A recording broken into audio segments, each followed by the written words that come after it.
Bismillah, alhamdulillah, wassalatu wassalamu ala rasulillah, wa ala alihi wa sahbihi wa man walah. Rabbi srahli sadri wa yasirli amri wahlul 'uqdatam min lisani yafqahu qawli. Ibu-ibu, bapak-bapak, dan adik-adik pengajian Kagar yang dirahmati Allah, Assalamualaikum warahmatullahi wabarakatuh. Qad aflahal mu'minun. Allah Subhanahu wa taala dalam Al-Qur'an surat Al-Mu'minun yang pertama berjanji. Sumpah, qad aflahal mu'minun. Sungguh akan sukses orang-orang yang beriman. Nah, ibu-ibu, bapak-bapak, pengajian Kagar yang dirahmati Allah, insya Allah dalam 10 hari ke depan kita akan memasuki tahun baru Hijriah. Ya, biasanya kalau tahun baru kita istilahnya akan membuat New Year Resolution, kan? Nah, tapi kali ini mari kita lihat pada kesempatan kali ini juga kesempatan akan datang beberapa topik mengenai tahun baru Hijriah atau yang dapat direlasikan dengan tahun baru Hijriah, yaitu bagaimana orang yang sukses tadi, ya, karena kita ingin di tahun berikutnya, di tahun depan kita lebih sukses dibanding tahun yang sekarang, insya Allah. Nah, Allah Subhanahu wa taala dalam surah Al-Mu'minun berikutnya tidak menunjukkan bahwa orang yang sukses itu adalah orang yang sukses di dunia, ya. Justru pada akhirnya Allah SWT menyebutkan bahwa mereka ulaika humul warisun, ya, alladzina yarisuna alal firdausa hum fiha khalidun, ya. Jadi mereka yang sukses itu adalah orang yang mewarisi akhirat atau mendapatkan akhirat. Jadi kesuksesan dalam Islam yang utama, ya. Jadi ini tidak diartikan bahwa kita tidak boleh sukses di dunia. Kita selalu berdoa, Rabbana atina fid dunya hasanah wa fil akhirati hasanah wa qina azabannar, ya. Tetapi yang utama adalah sukses di akhirat. Nah, Allah SWT menjelaskan tipe-tipe orang yang beriman. Tapi pada kesempatan kali ini, kajian pendek saja, kita akan melihat ayat yang pertama, yaitu qad aflahal mu'minun. Allah Subhanahu wa taala menggunakan kata falah dalam aflaha dalam menyebutkan sukses tersebut yang berasal atau yang memiliki kata dasar sama dengan falah atau petani. Jadi falah itu sukses, kata dasarnya sama dengan falah atau petani, yaitu falah dan khu, ya. Nah, kita akan melihat mengapa Allah memilih kata ini. Kita akan melihat petani, ya. Bagaimana petani ini? Kok kata sukses dalam bahasa Arab kata dasarnya sama dengan petani ini? Jadi apa? Kita lihat di sini hikmahnya. Pertama, kita lihat mindsetnya, ya, pola pikirnya petani.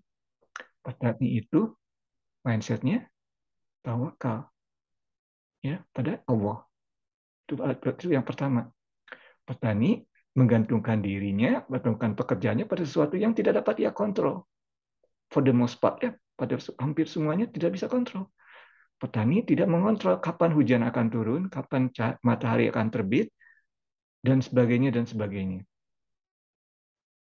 Bahkan berkecambahnya pun biji yang dia tanam, dia tidak bisa mengontrolnya. Tapi mereka tetap melakukannya, para petani tersebut. Ya, itu yang pertama, mindset yang pertama, tawakul. Di dunia ini sebetulnya kita seperti merasa bisa mengontrol, mengendalikan. Padahal kenyataannya banyak sekali yang tidak bisa kita kontrol. Hanya sedikit yang kita bisa kontrol. Dan itu pun diberikan oleh Allah. Ya, itu yang pertama, mindsetnya. Yang kedua, atau itu mindsetnya, kemudian kita lihat bagaimana perbuatan petani tersebut. Ya, yang pertama, petani. Yang pertama yang dilakukan adalah menggemburkan tanah lahannya, ya, lahan pertaniannya digemburkan tanahnya, diberikan di diperbaiki, ya, kesehatan tanahnya, ya, diberikan pupuk dan sebagainya. Nah, ini kita lihat bagi kita secara metafisik hati kita, ya. Jadi kita lihat di sini perbandingannya seperti hati kita. Petani menyehatkan tanahnya karena sebaik apapun biji yang akan ia tanam, seberapa tinggi pun kualitas yang biji yang tidak ia tanam, tidak akan tumbuh dengan baik di tanah yang buruk. Tidak akan bisa tumbuh yang baik, katakanlah di konkret, ya, atau di apa namanya tanah yang tidak subur, ataupun tembok, ataupun kertas, tidak mungkin tumbuh, walaupun bijinya yang sangat baik, ya, kualitasnya, ya, seednya sangat baik, tidak mungkin tumbuh. Jadi yang pertama adalah memperbaiki lahannya. Bagi kita memperbaiki hati kita, karena kita akan hati kita ini, seperti yang kita pelajari dalam kajian surat Al-Nur, merupakan dasar dari seluruh perbuatan kita. Ya, hati kita, atau hati kita bersih, kita akan, perbuatan kita pun akan baik. Kalau hati kita kotor, perbuatan kita akan memanifestasikannya. Ya, itu yang pertama. Jadi pertama adalah menggemburkan atau memperbaiki tanahnya, atau dalam hati kita, dalam arti kita adalah memperbaiki hati kita, membersihkan hati kita. Yang kedua, kemudian setelah tanahnya baik, barulah dia menanam biji tanaman yang akan ia kembangkan tersebut.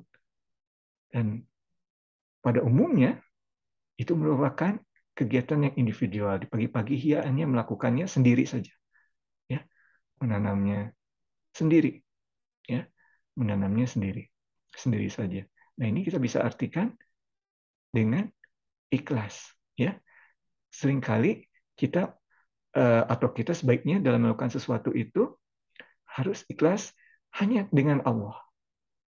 Ya, para petani hanya menanam bijinya itu, yang tahu hanya dia dan Allah. Kita pun demikian, belajar dari situ. Kalau kita melakukan sesuatu perbuatan yang baik, usahakan hanya kita dan Allah. Nahan diri kita untuk share di sosial media hal tersebut. Ya, memang di dalam beberapa konteks kita boleh men-share kegiatan kita, tapi pada umumnya kita harus menahan diri dari men-share berita-berita tersebut. Usahakan itu adalah kekuatan yang kita lakukan hanya dengan Allah.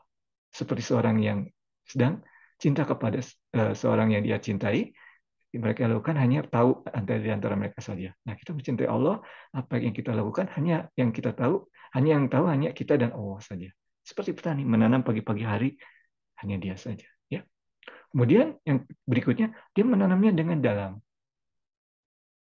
Mereka, jadi kita kalau mempelajari sesuatu, dalam hal ini hikmahnya, kita pun harus mempelajarinya dengan mendalaminya. Ya, tanaman tidak akan tumbuh kalau kita hanya ditanam hanya dengan shallow saja, ya, dangkal. Tidak akan tumbuh dengan baik, harus kuat. Demikian juga kita dalam mempelajari sesuatu, dalam menjalani kehidupan spiritual kita Islam, kita pun harus mempelajarinya dengan, atau melakukannya dengan sebaik-baiknya dalam mungkin. Ya, itu yang ketiga. Ya. Dan yang terakhir, insya Allah pada kesempatan kali ini adalah para petani itu konsisten dalam menyiram atau memaintain tanamannya.